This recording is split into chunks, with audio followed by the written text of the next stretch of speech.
don't know if you've noticed, but there are some angry people in our society. I passed by a water main break this morning, and it got me to thinking about anger. This water main break had broken underground, of course, and it absolutely torn up the roadbed surface. And it got, I don't know, for some reason I started thinking about anger and how that wells up inside of people, and the water pressure that must have been under the ground that caused all that force and that explosive force that damaged the roadbed is comparative to the anger that some people have in their lives.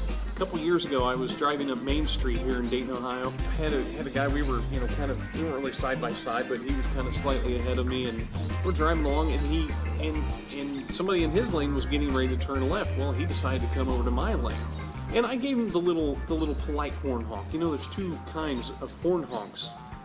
There's the "Hi, I'm here" honk, and then there's the "I'm angry at you" honk. Two completely different honks, and maybe I'm one of the only people that understands the difference in these two honks in our society, but I gave him the "Hi, I'm here" honk. After giving him the "Hi, I'm here" honk, which I thought was a friendly way of saying, hey, you almost wrecked both of our cars, he flashed me the half of the peace symbol. And I'm not going to show it to you, but that's what he gave me. And he didn't give it to me with a smile. Nonetheless, it was a very angry half of a peace sign.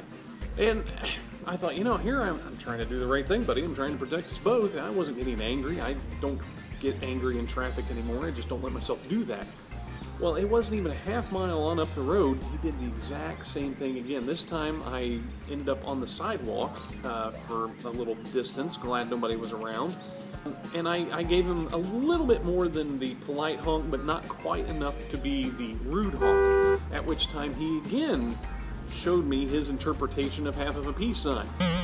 It just bothered me that he would be so angry at me for giving him, a little information and trying to prevent an accident. But it made me think about what kind of anger must he be experiencing in his life? What kind of stuff must he have going on that his anger needs that outlet and that vent every once in a while? And I got kind of excited that I was the one that was on the receiving end of that, because I don't get angry when people do stuff like that. And I thought, great, that's cool that he was able to vent a little bit of that. But there's something more to that story. In the book of Proverbs, there's a verse that says, "Whoever is patient has great understanding, but one who is quick-tempered displays folly." In reading that, it tells me that patience is in opposition to anger. That's the way I read that. Whoever is patient has great understanding, but whoever is quick-tempered displays folly. And of course, patience, love, kindness, forbearance, these are all the what is known as the fruit of the Spirit. And it made me realize that, there is a lack of patience in our society. A lack of patience. Can I say it that way? There are a lot of people who are not patient with each other.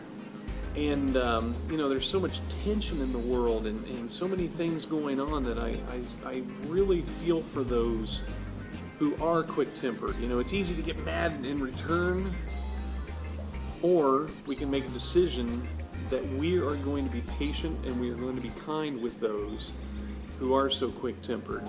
And, maybe they'll see a little bit of a light of God in their world and release a little bit of their anger. I don't know. That's just me thinking ideally, but that's just something to think about and something to pray about. And I just thank you for watching. Take care.